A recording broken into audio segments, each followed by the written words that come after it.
ऐसे में क्या मैं इन्हीं कंपनीज को सर्व कर करके मैं आगे निकल जाऊंगा? यार वो बड़ी अच्छी बात किसी ने कही है कि आप अपनी एनर्जी ना अपने ड्रीम्स फुलफिल करने में लगाओ, otherwise someone else will utilise that energy to fulfil their own dreams, right? So currently what we are doing the same, right? हमारे पास जब स्पार्क होता है, हम में करंट होता है, हम लोग कुछ कर सकते हैं, वो एक हम लोग नौकरियों में लगा देते हैं। डेफिनेटली एक्सपीरियंस का बहुत फायदा होता है। देखिए मुझे बात बताएं, मार्क जकरबर्ग ने किसी फेसबुक में नौकरी की है पहले? बिल गेट्स ने किसी माइक्रोसॉफ्ट में नौकरी की है? एलन मस्क ने पहले किसी रॉकेट उड़ाने वाली कंपनी में नौकरी की है? नहीं की ना। Audio Jungle.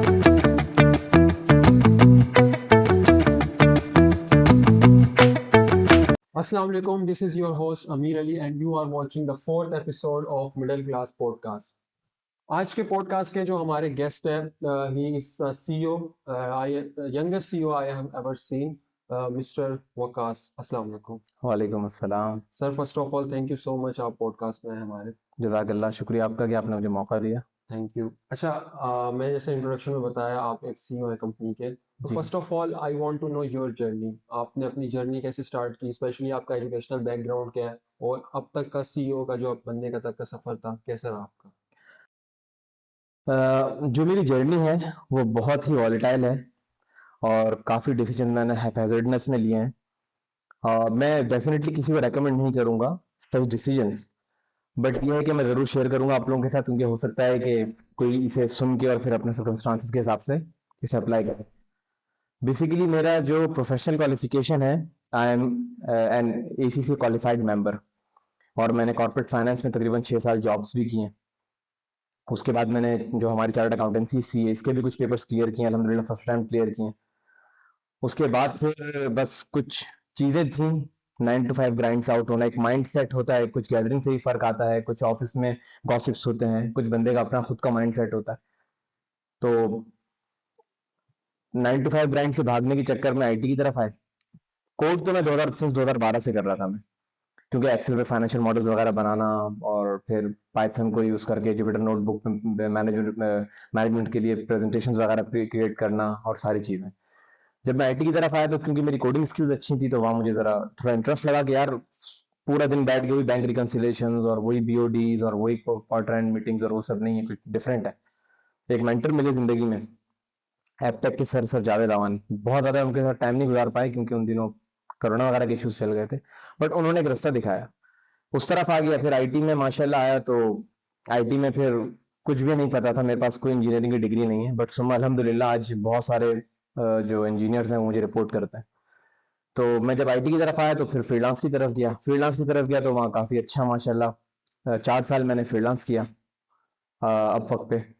और फ्रीलांस करने के बाद फिर एक आध लोकल सॉफ्टवेयर हाउस के लिए काम किया तो उन्हें मेरा काम पसंद आया, उन्होंने मुझे फिर ऑफर दी, तो मैंने उन्हें ज्वाइन किया। उन्हें ज्वाइन करने के बाद वहाँ वेब 2 पे ही काम कर रहे थे, मर्न स्टैक पे। वहां से फिर मूव ऑन हम वेब 3 की तरफ। जब वेब 3 मूव ऑन हुए तो फिर उसके बाद से ये करंट जर्नी स्टार्ट हो गया मेरा। इस कंपनी को मैंने ज्वाइन किया था as a blockchain developer. I am a certified blockchain developer from an international institute.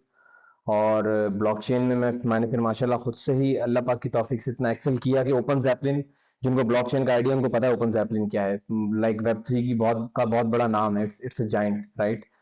तो ओपन जैपलिन का to the best of my knowledge मैं ऑन रिकॉर्ड कह रहा हूँ कि मैं वाहिद ओपन सोर्स कंट्रीब्यूटर हूँ ओपन जैपलिन का पाकिस्तान में। और आफ्टर देन ब्लॉकचेन डेवलपमेंट ने परफॉर्म किया। After 2 months actually I was promoted as web 3 tech lead में कुछ परफॉर्म किया तो फिर मेरे पार्टनर्स जो उस वक्त नहीं थे, जो मेरे बॉसेस थे, उन्होंने फिर मैंने खुद भी उनसे इज़हार किया कि यार मैं इक्विटी परचेज करना चाहता हूँ। तो उन्होंने मुझे वेलकम किया, उन्होंने कहा हम तो चाहते हैं ऐसे लोग हमारे साथ जुड़े। Then I bought their stake from those 2 partners, equal stake, और अब हम 3 पार्टनर्स हैं और I am the CEO of that company. अच्छा, व्हाई यू चूज एसीसी है? क्योंकि ब्राउन फैमिलीज में ये होता है ना, जैसे कि आपने अभी बताया कि आपके फादर अकाउंटेंट थे, हम्म तो ब्राउन फैमिलीज में ये होता है कि जो पेरेंट्स होते हैं वो इन्फ्लुएंस करते हैं हम्म डिसीजन मेकिंग में। हम्म तो आपका क्या इसके पीछे रीजन था एसीसी चूज करने का? यार भेड़ चाल होती है ना। देखें हमारे यहाँ जो सीन है ना, हमारे यहाँ कोई इंक्यूबेशन नहीं है। मतलब हमारे यहाँ एक बच्चा अगर 22 साल की उम्र में आके बोलता है कि यार मैंने पढ़ा हुआ तो मार्केटिंग है बट मैं जॉब ई कॉमर्स ही कर रहा हूँ, तो this is a death for that person, right? मैंने अपनी हमारी रिलेटिव उनसे मैंने कहा, मैंने बोला कि यार आप ये क्यों नहीं सोचती कि आपका बेटा नेक्स्ट डॉक्टर अब्दुल कदीर हो? तो उनका कहना ये था कि ये भाई नौकरी करके 3 टाइम अपने घर के दाल रोटी पूरी कर ले, बहुत है। लिटरली उनका ये जवाब था। तो अगर ये लेवल है हमारे सरपरस्तों का और ये इंक्यूबेशन मिलती है, basically entrepreneurs are produced within the environment. एक तो एक माइंडसेट होता है, सही है? आपको रिस्क लेना होता है। अगर मैं आज सिर्फ ये देखता कि मैं 9 to 5 ग्राइंड में रहूं, यार मैं सिक्योर रहूं, यार मैं रिस्क नहीं ले सकता। मैंने अपनी उस वक्त की बहुत अच्छी जॉब, 6 फिगर्स में था, अल्हम्दुलिल्लाह मैं 6 फिगर्स में तकरीबन 2015 में आ चुका था, मैं 6 फिगर्स में था। तो मैं बहुत अच्छी, मैंने सैलरी क्विट करके और मैं फ्रीलांस की तरफ आया, और पहले महीने मैंने 12,000 रुपए कमाए। मेरी वालदा ने मुझे कहा तुम पागल आदमी हो यार, कंपनी मेंटेन गाड़ी तुम्हें मिली हुई है और तुम क्या छोड़ के क्या कर रहे हो? पहले महीने 12,000 थे। अगर मैं वो रिस्क नहीं लेता, आज सिक्योर्ड रहता, जो कि हमारा पूरा मुआशरा कहता है। इसका रीजन क्या है कि हमारे जो यंगस्टर्स हैं वो रिस्क टेकर नहीं है? आपने जिस तरह बताया कि मैंने रिस्क लिया तो आज आप सीईओ हैं, हम्म। तो इसका रीजन क्या है कि हमारे जो यूथ है वो रिस्क टेकर नहीं है? वो डरते हैं कि जो हमारी जो जॉब है, जो करंट जॉब है, हम उसी को कंटिन्यू करेंगे और रिस्क नहीं लेते। यार सबसे बड़ा पता है प्रॉब्लम क्या है? कि जब आप ये सोचते हो ना कि यार मैं ये करूंगा तो दूसरे क्या कहेंगे, और जब ये कहते हो यार मैं अगर मैंने ये छोड़ दिया तो मेरी रोजी रोटी बंद हो जाएगी, तो ऐसा नहीं है। सही है? आज भी मैं रिस्क लेके बैठा हुआ हूँ। मुझे बहुत अच्छी अपॉर्चुनिटी मेरे पास पिछले दिनों निकली है। इन टर्म्स ऑफ डॉलर्स अगर मैं बात करूं, मुझे बाहर से बहुत अच्छी ऑफर थी, but still as a CEO मैंने इस कंपनी को ही कंटिन्यू करना बेहतर समझा। तो ये तो सबसे बड़ी प्रॉब्लम ये है कि आपको घर से, अगर ये है ना कि भाई नौकरी करनी है तूने, सही है, तूने बिजली का बिल भरना है, तुझे ये करना है, तो देखो ये करने की चीज है, ये करनी चाहिए। आई एम नॉट सेइंग कि यार ये सब जिम्मेदारी छोड़ के आप वो कर लो, दैट्स आई एम सेइंग, मैं किसी को अपनी अप्रोच रेकमेंड नहीं करूंगा, बट लिटरली कि जब तक आप रिस्क नहीं लोगे ना, आप नहीं निकलोगे। आप थ्रू नहीं कर सकते हो। आपको क्वेश्चन में शायद मैं डाइवर्ट हो गया हूं। आपको क्वेश्चन क्या था ओरिजिनल, प्लीज दोबारा रिपीट करेंगे ऐसे? मेरा क्वेश्चन ये था कि हमारे जो यंगस्टर्स हैं या जो फ्रेश ग्रेजुएट्स हैं वो हम्म रिस्क टेकर क्यों नहीं, रिस्क क्यों नहीं लेते? जिस तरह आप बता रहे हैं कि मेरी एक अच्छी जॉब थी, मैंने उसे हम्म स्विच किया हम्म और रिस्क लिया, तो हम्म मेरा क्वेश्चन ये पूछने का है कि हमारे जो यंगस्टर्स हैं वो रिस्क टेकर क्यों नहीं, रिस्क क्यों नहीं लेते? मैं अगर अपनी बात करूं, जब मैं ये डिसीजन लेने लगा था, तो मेरे पूरे खानदान ने कहा ये बेवकूफ आदमी है। मेरे दोस्तों ने कहा तुम क्या कर रहे हो, तुम कंसिस्टेंट नहीं हो यार किसी चीज में। एब्सोल्युटली आप यही समझ रहे आंसर्स हैं? मिलते हैं। आप कंसिस्टेंट नहीं हो किसी चीज में यार। तो अगर घर से ही आपको सपोर्ट नहीं है, तो यार मेरे हिसाब से जिस तरह की आजकल इन्फ्लेशन है ना, कि अगर घर में 4 बंदे हैं तो कम से कम 3 कमाएंगे तो चारों खाएंगे। एक बंदे तो 4 नहीं चल सकते। अब वो परचेसिंग पावर हमारी नहीं, वो फिर एक बड़ी इन डिटेल अलग है discussion, economic point of view से। मनी पॉलिसी और फिजिकल पॉलिसी पता नहीं कहाँ कुछ निकलेगी, बट मैं आपको एक जनरल माइंडसेट बता रहा हूँ। यूएस में जब क्राइसिस आया, एआईजी वाला, तो बहुत लोग बेघर हुए, बहुत एक तबाही फैली वहां, लेकिन उसमें एंटरप्रेन्योर्स बहुत पैदा हुए वहां। सही है? हमारे यहाँ जब क्राइसिस आ रहा है तो एंटरप्रेन्योर्स पैदा नहीं हो रहे। हमारे यहाँ जो बेचारे की जो रह गए ना जॉब पे, उन पे इतना बर्डन आ गया ना कि वो आपकी सोच है वो रिस्क ले नहीं सकते। घर वाले आपको लेने नहीं देंगे, सही है, क्योंकि they are totally depending on you. अगर 4 बच्चे पहले कमा रहे थे, तो कोरोना के बाद और जो मामला हुए और जो इन्फ्लेशन हुई, पेट्रोल ये आपका कहाँ पहुंच गया, हमारा पाकिस्तान का कितनी ले ऑफ्स हुए हैं, कितनी डाउन साइजिंग की है। तो अगर 4 कमा रहे थे, अब 2 कमा रहे हैं, और 4 के खर्चे वो 2 पूरे कर रहे हैं। सही है? तो it's all about the incubation period, कि अब जब बच्चा, यार जब बच्चे का दिमाग पकड़ा, मैं आपको कह रहा हूँ ना, हम 20-22 साल के हो जाते हैं, हमें पता ही नहीं होता हमें जाना कहीं। मैंने 17 साल की उम्र में, मे बी 18 साल की उम्र में, आई डोंट रिमेम्बर, मैंने एसीसी स्टार्ट किया। मुझे ये पता था यार अगर मैं एसीसी कर लूंगा ना, तो महीने के 5 लाख रुपए कमा लूंगा। मेरा ये माइंडसेट था literally, that's why I just went into that. अच्छा, as you are CEO of a company, तो डेफिनेटली आप सीईओ से आपने जर्नी स्टार्ट नहीं की होगी अपनी प्रोफेशनल, हम्म तो फ्रॉम बिगनिंग हम्म वो क्या कैसा टाइम पीरियड था आपका और क्या स्ट्रगलिंग थी आपकी? स्ट्रगलिंग फेज के बारे में थोड़ा बताइए। यार मसला मेरे साथ एक पर्सनालिटी प्रॉब्लम पता है क्या है, जिसे कहते हैं मुंह जोर घोड़ा। हम्म। तो मैं ना किसी के अंडर बहुत ज्यादा दिन काम नहीं कर सकता, अगर वो बंदा मेरे मिजाज के बहुत ज्यादा अगेंस्ट जा मतलब रहा आप है तो। स्लेव माइंडसेट के बंदे हैं, ये कहना चाह रहे सॉरी, विच माइंडसेट? हैं? Slave mindset. स्लेव माइंडसेट, जी। Anti slave you must say ना, जी। एंटी स्लेव, जी जी राइट? बिल्कुल। तो क्योंकि हम ये कॉर्पोरेट स्लेवरी का कल्चर है ना, इसमें मैंने 6 साल की तरह सरवाइव किया। सुबह 9 बजे तैयार होके टाई लगा के, और बॉस आ रहे हैं तो उससे पहले ऐसे पहुंच के बैठ जाना, और बॉस के आने से पहले बैठना था कि बॉस आया तो मैं सलाम करूं, ये होता है इंडस्ट्री में, बिल्कुल right? Even when I was deputy manager, तब भी मुझे सीईओ हमारी खातून थी, बहुत अच्छी थी, उनको जाके सलाम करना पड़ता था। भाई इंडस्ट्री नॉर्म है, आपको करना पड़ेगा। सो स्टार्टिंग की अगर मैं बात करूं तो भाई मैं डेफिनेटली कोई पैरा होते में सीईओ नहीं बना। तकरीबन मुझे इंडस्ट्री में मेरे पूरे जॉब रोल को 11 साल हो चुके हैं मुझे। 6 साल आप ले लो मेरे कॉर्पोरेट फाइनेंस सेक्टर के, और तकरीबन 5 साल 5.5 साल मेरे गए आईटी सेक्टर के, आप ले लो। सो मैंने जब ज्वाइन किया as an executive officer finance में, तो हमने फोटोकॉपियां भी की हैं खड़े होकर मशीन्स पे, सही है, वाउचिंग भी की है, और फाइल्स में वाउचर्स ढूंढना, लगाना, स्टेपल करना, बिल्कुल बच्चों वाले काम जो होते हैं। जर्नी तो स्टार्ट यहीं से हुआ था। देन फिर सीनियर एग्जीक्यूटिव बना, फिर असिस्टेंट मैनेजर बना, फिर डेप्यूटी मैनेजर बना। इसमें मुझे इस पूरे जर्नी में ऑलमोस्ट तकरीबन 6 साल, 6.25 साल हो गए।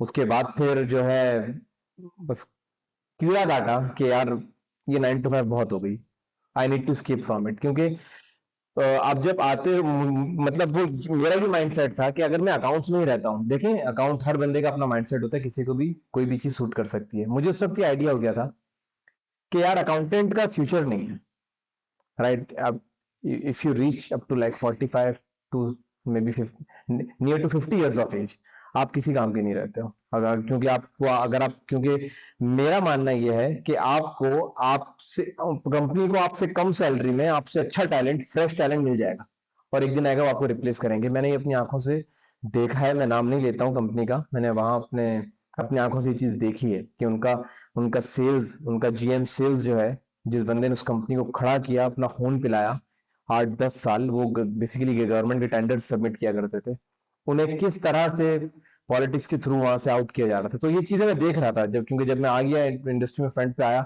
जब मेरी सिटिंग्स डायरेक्टर के साथ होने लगी, बीओडीज में जब मैं बैठने लगा, तो मुझे अंदाजा हो गया कि यार इसका क्या फ्यूचर है। देन फिर मैं इस तरफ आया कि यार कुछ असल में डेली जब मैं बैठ के वही आके डेटा पंच कर रहा हूँ, उसी तरह से बैंक रिकंसिलेशन कर रहा हूँ, सब कुछ वही कर रहा हूँ। मैं इसको कनेक्ट बैक करूंगा इस क्वेश्चन से जो आपने किया कि आप सीईओ कैसे बने, मैं आपको जर्नी का बता रहा हूँ। तो उस वक्त ये होता था कि यार ये नहीं करना, कुछ ऐसा करो जो नया हो, कुछ बड़ा हो, कुछ क्रिएटिव हो, सही, समथिंग कलरफुल। और ब्लैक एंड व्हाइट रोज आ रहे हैं, वही बैंक रिकॉन हो रही है मंथ एंड पे, वही क्वार्टर एंड बीओडी। तो इस चीज से हट के फिर मैं जो है इस तरफ आया था, आईटी की तरफ। फिर आईटी की तरफ जब मैं आया हूँ, तो ये जर्नी टिल द सीईओ किस तरह से, जब मैं आईटी की तरफ आया हूँ, तो यहाँ फिर 4 साल फ्रीलांस का जब मेरा सफर आसान नहीं था।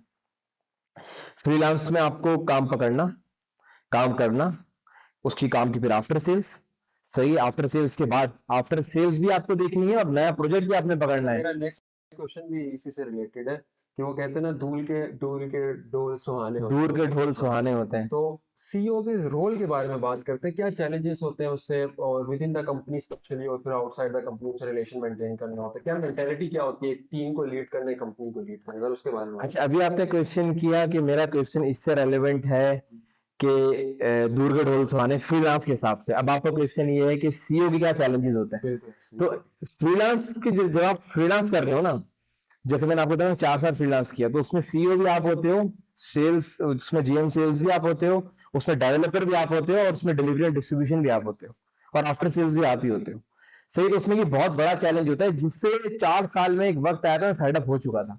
दैट्स यही वजह थी, हालांकि I was earning much better in that, okay. So लेकिन यही वजह थी कि जब मैंने ये देखा, आपका क्वेश्चन ये है कि एज ए सीईओ आपको क्या चैलेंजेस है। यस एज ए सीईओ आपको बहुत सारे ना, अब आप समझो कि जब आप अ, अपने इनिशियल लेवल पे होते हो, या even even if you are in the intermediate level, तो आपको अपने मोहल्ले की डाक बांटनी है। लेकिन जब आप सीईओ बन जाते हो तो आपको सारे मोहल्लों की डाक बांटनी है, सही है। और हमारे पास आईटी सेक्टर में सबसे बड़ा प्रॉब्लम जो है, वो हमारे पास स्टाफ टर्नओवर का है, सही है। अब स्टाफ टर्नओवर की मैं क्यों बात कर रहा हूँ कि आपको उनके मामले भी देखने होते हैं, कि मुझे लंच टाइम ये नहीं सूट कर रहा, मुझे ये करना है, और लिटरली बहुत ज्यादा ग्रैन्युलर लेवल पे आपको प्रॉब्लम्स डील करनी पड़ रही होती हैं। आपको सेल्स को भी देखना है, क्योंकि आप चीफ एग्जीक्यूटिव हो, आप सेल्स साइड भी देख रहे हो, आप प्री सेल्स भी देख रहे हो। बाद औकात क्लाइंट सेल्स वाले से नहीं संभल रहा है, तो आपको यार कूदना पड़ता है, क्लाइंट को समझाना पड़ता है टेक्निकली, सही है। टेक लीड से भी आप कांटेक्ट में हो, आप स्क्रम मास्टर से भी हो, आप प्रोजेक्ट मैनेजर से भी हो, आप प्रोजेक्ट ओनर से भी हो, सारी चीजें आपको देखने चलना पड़ रहा है। तो दूसरों से इवेंचुअली, इन अ नटशेल, दूसरों से काम लेना एक बड़ा चैलेंज है एज कम्पेयर टू कि यार आप खुद काम करो डिलीवर कर दो। तो बस ये चीजें होती हैं, क्योंकि उसमें एज ए सीईओ फिर आप पे सिर्फ ये रिस्पॉन्सिबिलिटी नहीं होती कि यार आपने काम डिलीवर करना है, आप फिर उस कंपनी ग्रोथ को भी देख रहे होते हो कि आज फॉर एग्जाम्पल अगर आपका रेवेन्यू $15,000 पर मंथ है, तो आपको इसको ऊपर कैसे लेके जाना है, आपको आपको नेक्स्ट अगले 6 महीने में आप उसको $50,000 से कैसे लेके जाना है। फिर आप क्लाइंट से मीटिंग करते हो। अभी रिसेंटली मेरा ट्रिप दुबई का था, वहां हम गए, क्लाइंट से बात हुई, कुछ और बिजनेस प्रोस्पेक्ट्स हमारे डिस्कस हुए वहाँ। तो इवेंचुअली ये फिर सारी रिस्पॉन्सिबिलिटीज होती हैं सीईओ की, जो उसको देख के चलना पड़ता है। Everyone is actually watching towards you कि यार अब हमें क्या करना है, क्योंकि जिस तरह से इन्फ्लेशन हुई है अभी हमारा दिसंबर एंड में, because we just go with American calendar, तो हम अभी दिसंबर में हमारे जीपीआर हो रहे हैं, ग्रोथ एंड परफॉर्मेंस रिव्यूज हो रहे हैं। And now let's talk about the IT sector of Pakistan. Pakistan में कुछ जाइंट कंपनीज है, जिस तरह सिस्टम लिमिटेड हो गई, डेंसिक हो गया, नेटसोन हो गया। इनके कोई 1500 से 2000 एम्प्लॉयज से हर कंपनी के पास है। तो ओवरऑल आप पाकिस्तान में आईटी सेक्टर को कैसे देखते हो, क्या चैलेंजेस है, क्योंकि नो डाउट ये बिलियन डॉलर इंडस्ट्री है। तो ओवरऑल आप कैसे देखते हैं पाकिस्तान के फ्यूचर को आईटी सेक्टर से रिलेटेड? मैं सिर्फ अपने ऑब्जर्वेशन आपको बता सकता हूँ। या sure. वो ये कि जो सिस्टम्स जो इन बड़ी कंपनीज में जाते हैं उनको ट्रेन किया जाता है उनकी यूनिवर्सिटी से ही, राइट। आपको बहुत कम ऐसे लड़के होंगे जो मर्न स्टैक के यूनि से निकल के आपको दिखेंगे, साइबर सिक्योरिटी में भी कुछ घुसता है, बट जो बहुत बड़ा चंक निकलता है वो आपको डॉट नेट, सी शार्प और इसी चीजों का दिखेगा। उसकी वजह क्या है? उसकी वजह ये है कि सारी जो बड़ी बड़ी एंटरप्राइजेज हैं इनके पास मोस्टली इसी स्टैक के एप्लीकेशन जो है वो चल रही है। लाइक अगर आप बात करते हैं डायनामिक्स की, सिस्टम्स के पास अगर उसकी डीलरशिप है, तो उसमें फिर वो लोग क्या कर रहे हैं कि लाइक सी शार्प पे उसके प्लगइन्स वगैरह डेवलप हो रहे हैं। आप समझ रहे हो मेरे बेसिकली मैं कहना क्या चाह रहा हूँ? तो आईटी सेक्टर को चैलेंजेस क्या है, ये आपका क्वेश्चन कनेक्ट बैक करेगा उससे कि इंक्यूबेशन क्या है। एक बच्चे को पढ़ाई बोल के जा रहे हैं, उनमें उसमें से मैं भी एक था कि भाई पढ़ लेगा तो अच्छी नौकरी मिल जाएगी तुझे। एक बच्चा अपने FYP फिर फाइनल जो फाइनल ईयर प्रोजेक्ट है उसके लिए अगर प्रिपरेशन कर रहा है, तो वो उसी वक्त ये रख के बैठा हुआ अपने माइंड में, उसको कोई में पाकिस्तान आज अपना सैटेलाइट लॉन्च करे उससे उसे कोई टेंशन नहीं, उससे कोई उसको लेना देना नहीं है। उसको वहां से निकलते ही सिस्टम लिमिटेड में ना प्लेसमेंट चाहिए। आप समझ रहे हो मेरी बात? Yes, sir. ऐसे में क्या मैं इन्हीं कंपनीज को सर्व कर करके मैं आगे निकल जाऊंगा? यार बड़ी अच्छी बात किसी ने कही है कि आप अपनी एनर्जी ना अपने ड्रीम्स फुलफिल करने में लगाओ, otherwise someone else will utilise that energy to fulfil their own dreams, right. So currently what we are doing the same, right. हमारे पास जब स्पार्क होता है, हम में करंट होता है, हम लोग कुछ कर सकते हैं, वो एक हम लोग नौकरियों में लगा देते हैं। डेफिनेटली एक्सपीरियंस का बहुत फायदा होता है। देखिए मुझे बात बताएं, मार्क जकरबर्ग ने किसी फेसबुक में नौकरी की है पहले? बिल गेट्स ने किसी माइक्रोसॉफ्ट में नौकरी की है? एलन मस्क ने पहले किसी रॉकेट उड़ाने वाली कंपनी में नौकरी की है? नहीं की ना। सही है। ऑल्दो उस एक्सपीरियंस जो वो लेते हैं वो भी किसी हद तक जरूरी है, सही है। बट मैं जिस कंपनी में जाके छोटा एक्सपीरियंस लेके सीईओ की पोजीशन में अल्हम्दुलिल्लाह हूँ, तो मैं ये समझता हूँ बल्कि किसी दिन हमारे जो डायरेक्टर है इंशाल्लाह आफ्टर 2 मंथ्स मैं कोशिश करूंगा उन्हें भी आपके पॉडकास्ट में लाऊं। उनका पाकिस्तान में एआई में बहुत नाम है। Let's talk about the technological revolution. AI के बाद आने के बाद काफ़ी चीज़ें चेंज हुई हैं, और एक पर्सपेक्टिव ये बिल्ड किया जा रहा है कि एआई रिप्लेस कर जाएगी जॉब्स को।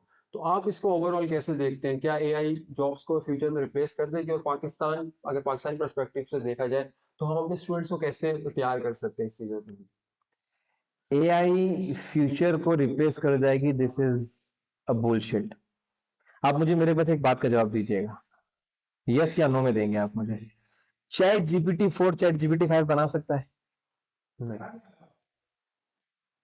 we will we are the one, we will be building those, right? Basically उसके पीछे ह्यूमन या एग्जैक्टली ऐसा है, ऐसा है। हाँ, जॉब रिप्लेस की हद तक बात है। मिसाल के तौर पे आज कंटेंट राइटर है, तो कंटेंट राइटर में सिंपल जो जगह जगह से उठा के जितने कॉपी पेस्टिंग और रिफ्रेजिंग करे करने वाले जो जॉब कर रहे थे, अब उनकी जॉब एआई रिप्लेस कर चुका है। चैट जीपीटी से आप करवा सकते हो, राइट। बट जो क्रिएटिव पीपल थे, जो कंटेंट में कुछ क्रिएटिविटी थी, और जिनकी कंटेंट में still they are doing good job, they are earning good money, right? So किसी हद तक की बात ठीक भी है, लेकिन मेरे नजदीक ये बात क्या है, मैंने आपको इससे पहले वर्ड यूज कर दिया उसके लिए। अच्छा, यूनिवर्सिटी से कल्चर के बारे में बात करते हैं। आपको क्या लगता है कि हमारी यूनिवर्सिटीज कॉर्पोरेट स्लेव्स बना रहे हैं, या हमारे अगर एजुकेशन सिस्टम को देखा जाए, जिस तरह आप बोल रहे थे कि 9 to 5 की मेंटेलिटी बहुत ज्यादा अब स्टूडेंट्स में आ चुकी है, और जो फ्रेश ग्रेजुएट्स हैं या जो एम्प्लॉयज हैं वो रिस्क टेकर नहीं है, तो ओवरऑल आप पाकिस्तान के एजुकेशन सिस्टम को क्या देखते हैं? क्या ये इनफ competitive बना रही है फ्रेश ग्रेजुएट्स या नहीं? कुछ फैकल्टीज ऐसी हैं, कुछ कुछ उस्ताद, कुछ मेंटर्स ऐसे हैं जो अब कोशिश कर रहे हैं कि they produce some entrepreneurs, right? तो इस तरह कुछ हमें भी टकरे, और अभी भी मैं देखता हूँ जिस तरह से इंडस्ट्री में चल रहा है। लेकिन ज्यादातर जो है वो आपको यही माइंडसेट देता है कि आपने बस डिग्री ले लो और अच्छी जॉब, अच्छी नौकरी मिल जाएगी, डिग्री ले लो अच्छी नौकरी मिल जाएगी। जो अच्छी नौकरी, तो फिर नौकरी तो एक एक नौकरी करता है ना, आप समझ रहे हैं मेरी बात? यस। तो यही हमारी इंडस्ट्रीज में why we fail to produce entrepreneurs? अगर हम कंपैरिजन करें इंडिया के साथ, इंडिया की जो एक मार्केट है, अगर मैं उसमें देखा जाऊँ, उनके जो स्टूडेंट्स हैं उनके पास मेंटोर्स बहुत ज्यादा हैं, सही है, इंस्पिरेशंस बहुत ज्यादा है, क्योंकि वहाँ पे बिजनेसमैन और एंटरप्रेन्योर्स बहुत ज्यादा हैं। पाकिस्तान में अगर देखा जाए तो उस तरह से इंस्पिरेशंस नहीं है। तो अगर मैं आपसे पूछूं कि why we fail to produce entrepreneurs, तो आप कैसे इसका जवाब देंगे? आपने इसमें बीच में इंडिया का भी तस्करा किया, इंडिया की मार्केट का क्या वो अलग क्वेश्चन है, या मुझे इसी में जवाब देना है उसका? एक्चुअली हमारा कंपैरिजन हमेशा इंडिया के साथ भी होता है, तो हम्म। अगर आप ओवरऑल इसका जवाब देना चाहें तो। अच्छा, हम एंटरप्रेन्योर्स क्यों नहीं प्रोड्यूस कर रहे? मैंने आपको इसकी वजह शुरू में बताई थी, हमारी कम्युनिटी, हमारा माशरा, हमारी सोसाइटी। सही है, मुझे यही बोल के पढ़ाया जाता है कि बेटा ये बस डिग्री तेरे हाथ में आ जाए, अच्छी नौकरी तुझे मिल जाए। सक्सेस क्राइटेरिया क्या है आपकी, आप आपकी सोसाइटी का, मेरी सोसाइटी का जिसमें मैं पला बड़ा हूँ, सक्सेस क्राइटेरिया क्या है? कि अच्छी नौकरी, अच्छी गाड़ी, अपना घर। This is success criteria, right? ऐसे में आप एंटरप्रेन्योर्स, ऐसे में आप क्या प्रोड्यूस करेंगे? एलन मस्क प्रोड्यूस करेंगे? आप क्या प्रोड्यूस करेंगे? Jack Ma? नहीं, ऐसे नहीं प्रोड्यूस होंगे। इंस्पिरेशन की कमी नहीं है, क्योंकि किसी को तो बेंचमार्क सेट करना होगा ना पाकिस्तान। अभी होने लगा है, जब से आपकी सोशल मीडिया में ये चीजें आगे आई हैं, और ये सब मोटिवेशनल स्पीकर आए हैं, शेख आतिफ आए हैं, आपके कासिम अली शाह भी हैं, और सम जाली वाला जो पाकिस्तानी है, काफी रिस्पेक्ट करता हूँ मैं उस बंदे की, I just forgot his name. तो इनको भी मैंने भी डेफिनेटली सुना है। तो अब ये चीजें आगे आने लगी हैं, लेकिन आप मुझे बस ये बता दो कि इस इन्फ्लेशन में और सोसाइटी के इस कल्चर में, अब बुरा मत मानिएगा, गुलामी ना हमें दी गई है। यार हम पे कितने साल की हुकूमत करेगी अंग्रेज? 1000 साल हुकूमत करेगी हम पे। तो ये गुलामी हमारे अंदर रच बस गई है। मैं आज भी अगर आपके पॉडकास्ट में आया ना, तो पोलो की शर्ट पहन के आया हूँ, लिवाइस की पैंट पहन के आया हूँ, कि यार पॉडकास्ट में अच्छा दिखूंगा। मैंने तो नहीं सलवार कमीज पहन के और वो लिया। तो मैं अपनी बात भी ये कर रहा हूँ कि हमारे अंदर ना बसा दिया गया इस चीज को कि यार वो कल्चर है ना, तो तुम अब खुद को ना प्राउड फील करोगे, राइट? तो एंटरप्रेन्योर्स पैदा, या पैदा तो नहीं बोलूंगा, खैर प्रोड्यूस नहीं हो रहा है हमारे पास ज्यादा यूनिवर्सिटी से। मैं कुछ लोगों को जानता हूँ माशाल्लाह, दे परफॉर्म रियली वेल, सही है, फ्रॉम द यूनिवर्सिटी। तो वो भी है, एक्सेप्शनल टैलेंट्स हैं, उनके घर के मामलात ऐसे होते हैं, कोई बड़ा भाई है, वालिद का बिजनेस है, या उनका एक माइंडसेट ही वैसा है। बट मैं कहूंगा कि more than 95% of the graduates from each university, they, I think 60% of them get job, और रिमेनिंग जो 35% है वो मेहनत करते रहते हैं, और जो 5% क्रीम है वो फिर कहीं ना कहीं, क्रीम क्रीम में इसलिए कह रहा हूँ, जरूरी नहीं पढ़ाई में अच्छे हूँ। सही है, मैं कोई पढ़ाई बहुत खास नहीं था, थोड़ा सा पढ़ के एवरेज परफॉर्म कर जाता था, ये अल्लाह पाक की तरफ से मुझे बेनिफिट था। बट मैं कोई बहुत गोल्ड मेडलिस्ट नहीं हो गई का। अच्छा, सब एंटरप्रेन्योर नहीं बन सकते, ये तो एक हाँ, बात है। हाँ। लेकिन जो लोग जॉब के माइंडसेट से आते हैं, तो अगर मैं आपसे बेसिक क्वेश्चन पूछूं कि how to find a good job, एक फ्रेश ग्रेजुएट है, वो पास आउट होता है, तो क्या मतलब उसे बेसिक क्या स्टेप्स लेने चाहिए? क्योंकि हमने कुछ एग्जांपल्स देखी हैं जिसमें गोल्ड मेडलिस्ट थे, 29 गोल्ड मेडलिस्ट थे उसके बाद, लेकिन स्टिल इज अ जॉबलेस। तो एक जॉब जो आपके इंटरेस्ट की हो, वो कैसे आप फाइंड कर सकते हैं? जॉब तो इंटरेस्ट की अगर होगी भी ना, तो बुरा मत मानेगा, हम पाकिस्तानी भी जो खसलत है, हम किसी इंटरेस्टेड बंदे को इंटरेस्ट के साथ कोई काम करते हुए देख नहीं सकते। मैंने अपनी लाइफ में एक्सपीरियंस की ये चीजें, राइट? तो अच्छी जॉब तो होती नहीं है कोई, जॉब तो जॉब होती है। सही है, मैं अपना माइंडसेट में अपनी ऑब्जर्वेशन आपको बता रहा हूँ। There are 99.99% chances that I might be wrong. सही है, तो जॉब तो अच्छी होती नहीं है मेरे नजदीक। सही है, मैंने क्योंकि इवेंचुअल मेरा क्या मकसद था, अल्लाह पाक ने कहाँ लाके मुझे बिठा दिया। सही है, जो जो जो एक्चुअली मेरी सोच थी। सही है, बट ये है कि आप इस बुलशिट में कभी मत पड़ना कि your passion should be your profession. सही है, मेरा पैशन था गेमिंग बचपन में। क्या फ्यूचर होता मेरा पाकिस्तान में। उसके बाद थोड़े बड़े हुए बॉडी बिल्डिंग की तरफ गए, एक अरसा बॉडी बिल्डिंग की। तो उसके बाद फिर जिम्मेदारी यही, शादी की 12 साल हो गए, छोड़ दी। तो अगर मैं उसे उसे एक प्रोफेशनल बॉडी बिल्डर बनता तो आज मैं कहाँ खड़ा होता। Profession should be your profession, that's great. लेकिन अगर आप अपने पैशन को पाकिस्तान में फॉलो करोगे ना, तो आपके लिए बहुत चीजें चैलेंजिंग हो जाएगी। तो इसके लिए बेहतर यह है कि सबसे पहले किसी भी स्टूडेंट को दूर अंदेश होना चाहिए। सही है, आज पाकिस्तान में कोई भी सर्टिफाइड वेब 3 सिक्योरिटी रिसर्चर नहीं पाया जाता। क्यों? क्यों हम देख ही नहीं पा रहे? हम देख ही नहीं पा रहे what's coming for the future time, right? अब फलस्तीन में और गजा में और इसराइल में क्या मामला चल रहे हैं, मैं उनको यहाँ नहीं लाना चाहूंगा, बट एक अजम्पशन ले रहा हूँ। आप समझ रहे हो ना मेरी बात, कि आप फ्यूचर को अगर लेके चलो। तो मैं जब दुबई गया ना, तो डेफिनेटली इंडिया के ही जाइंट्स वहां ज्यादा ऑपरेट कर रहे हैं। उनके साथ बैठा उठा, बात की। और बाद औकात तो उनके जो सीनियर लेवल के बंदे हैं, वो हमारे होटल में हमारे रूम में देर देर तक बैठे रहते थे। तो उनकी बातें सुनी, उनसे बातें की, सारी चीजें पता लगी। तो यार, they are working on future technology, alright, and they are not doing it sitting in India, they are doing it sitting in Dubai, right? सबसे पहले तो आपको उस स्टूडेंट को, टीचर्स को चाहिए, आपके इनकी रिस्पॉन्सिबिलिटी ये बनती है कि यार स्टूडेंट का माइंडसेट ये ना बनाए कि बेटा फाइनल, तुम्हारा फाइनल सेमेस्टर है, वो ये अपने से उठाओ मेजर्स, तो जॉब इजीली मिल जाएगी तुम्हें। सही है, ये माइंडसेट ना बनाया जाए। और ना हम, यार आज तक भी पीएचपी पढ़ाई जा रही है हमारी यूनिवर्सिटीज में। क्या पढ़ाई जा रही है? पीएचपी। पीएचपी पे कितना काम हो रहा है इंडस्ट्री मार्केट में? आप देख लो मार्केट में कितना काम हो रहा है पीएचपी पे। आज तक वो कॉन्सेप्ट्स पढ़ाए जा रहे हैं जो अब इंप्लीमेंटिंग नहीं किए जा रहे इंटरनेशनल मार्केट में। तो एक स्टूडेंट जो एक चीज पढ़ के निकलता है, 3-4 साल मेहनत करके जब वो कुछ अच्छा फल देखता है, तो वो टेक्नोलॉजी, आईटी में बहुत फ्रीक्वेंट चेंज आ रहे हैं, राइट? बहुत टेक्नोलॉजिकल एडवांसमेंट्स बहुत छोटे छोटे, जो कि मैं कहूंगा टाइम इंटरवल्स के साथ हो रही है। तो आप जो पढ़ के निकले हो हमारी यूनि से, जो आपने कोर्स आउटलाइन पढ़ा है, वो ऑब्सलीट है इंटरनेशनल मार्केट के हिसाब से। सही है, तो आपको सबसे पहले दूर अंदेश होना पड़ेगा, फ्यूचर को देखना पड़ेगा, फ्यूचर को सोचना पड़ेगा। मैं यहीं से आया था इस पॉइंट की तरफ कि आज मैं सर्टिफाइड वेब 3 सिक्योरिटी रिसर्चर बन रहा हूं।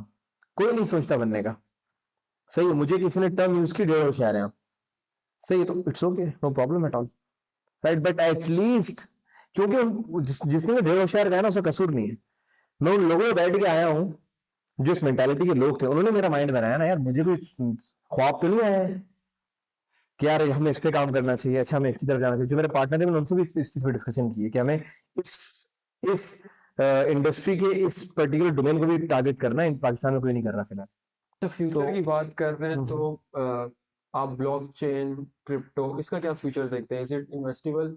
और क्या हमें इस प्रिपरेशन क्या करनी चाहिए फ्यूचर से रिलेटेड अगर देखा जाए तो? यार क्रिप्टो से तो मैं बड़ी, क्रिप्टो ट्रेडिंग की बात कर रहा हूँ जो मार्केट प्लेसेस में हो रहा है। आई strictly condemn that, okay? I I totally resist it. सही है, इसकी क्रिप्टो क्या रीजन, इसकी क्या? मैं आपको बता देता हूँ इसकी रीजन, क्योंकि हमने गैम्बलिंग स्टार्ट कर दी है वहाँ। पहली क्रिप्टो करेंसी जो इस दुनिया में इंट्रोड्यूस करवाई गई, वो थी बीटीसी। सही है, बीटीसी का अगर आप व्हाइट पेपर पढ़ते हो, तो उसमें वो क्रिप्टो कहता है peer to peer electronic cash system. What do they say? Peer to peer electronic cash system.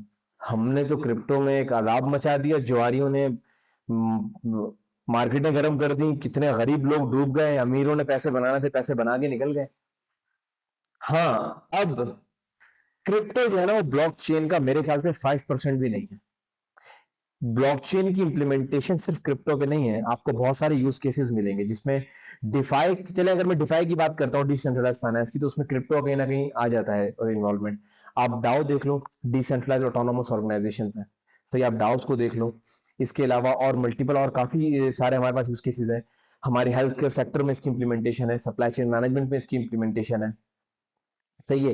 Real financial system से मुराद ये मार्केट की आर्बिट्रेली, मैं इसकी गैम्बलिंग की बात नहीं कर रहा हूँ। सही है, मैं बात कर रहा हूँ रियल, जो हमारे जो बैंकिंग ट्रांजेक्शन हो रही है, we can with a proper like some sort of regulatory authority in place, we can just replace this whole system, say, using the blockchain technology. I'm not at any like point, I'm not saying we need to legalize BTC in Pakistan, क्योंकि उसके बहुत सारे negative impact हो सकते हैं। हमारे terror financing का सबसे बड़ा जो डर है टेरर फाइनेंसिंग है। सही है, तो उस केस में बीटीसी को तो मैं नहीं कहता लीगलाइज करो पाकिस्तान में हरगिज भी, ले या किसी भी और दूसरे इसको, लेकिन आप इस टेक्नोलॉजी को यूज करो इंटरनेशनल ट्रेड के लिए, जैसे कि चाइना ने इम्प्लीमेंटेशन इसकी स्टार्ट भी कर दी है। इस पॉडकास्ट का जो मेरा फेवरेट क्वेश्चन था जो मैं आपसे पूछना चाह रहा था, क्योंकि आपका आईटी सेक्टर से ताल्लुक है, तो कंपैरिजन होता है पाकिस्तान का हर फील्ड में इंडिया के साथ, स्पेशली अगर स्पोर्ट्स की बात की जाए तो अगर आप कंपेयर करें पाकिस्तानी आईटी सेक्टर को और इंडियन आईटी सेक्टर को, ऑल्दो के कंपैरिजन नहीं है क्योंकि वो बिलियन डॉलर इंडस्ट्री हमसे पहले स्टैब्लिश हुई है और हमसे ज़्यादा वो तरक्की कर रही है, तो आप क्या कंपेयर करेंगे पाकिस्तानी आईटी सेक्टर को और इंडिया की आईटी सेक्टर को? क्या हम इनफ हैं इतने कि इनको कम्पीट कर सकते? हाँ हाँ, क्या हम इतना, हमारे पास टैलेंट है कि हम उन्हें compete कर सकें? तो compete करना किस सेंस में compete कर सकते हैं? सही है, साइज के हिसाब से या टेक्निकल एबिलिटीज के हिसाब से? आप मुझे ये बताओ कि जब 80s 90s में इंटरनेट का बूम था, तब वहां कितनी डेवलपमेंट हुई, और हम यहाँ अंदर अपने anti terror anti terrorist steps के लिए हम यहाँ दहशतगर्दी से ही जूझ रहे थे, और वहां तरक्कियां हो रही थी। तो बहुत हद तक आपको, कैंट यू सी के गूगल का सीईओ सुंदर पिचाई इंडियन, क्या लगता है आपको दुनिया में कोई और कंट्री नहीं थी? तो बहुत सारे मामला है, मेरी अपनी पर्सनल ऑब्जर्वेशन ये है कि आईटी में पूरी लॉबी ने मिलके बाकायदा पाकिस्तान को नीचे रखा और इंडिया को ऊपर रखा। ये बाकायदा इंटेंशनली किया गया, हमें हमारे मसलों में उलझा के रखा। सही है, और जब जो दौर था जिसमें तरक्की तरक्की करनी थी, आपके पास से रिसोर्सेज निकलनी थी, मैं 80s 90s की बात कर रहा हूँ, उसमें हमारे हमारे पास वो इंफ्रास्ट्रक्चर ही बिल्टअप नहीं हो पाया जो वहां हो गया, और हम अब जितने भी कोशिश कर लें तो वो हमसे आगे हो चुके हैं। I have also heard that they have actually launch their on satellite, right? तो हमारे यहाँ ऐसा मामला आप अगले मेरे ख्याल से 100 साल में भी नहीं देख, अगर आप अभी बैठे तो नहीं प्रेडिक्ट कर सकते, राइट? तो बहुत से मामला ऐसे हैं जो सियासत और इंटरनेशनल स्टैब्लिशमेंट की नजर है, इस चीज को माइंड में रखते हुए। बाकी जहां तक टैलेंट और एबिलिटी का ताल्लुक है, तो ऐसा नहीं है कि हम किसी भी लिहाज से उनसे कोई पीछे हैं, ऐसा कुछ भी नहीं।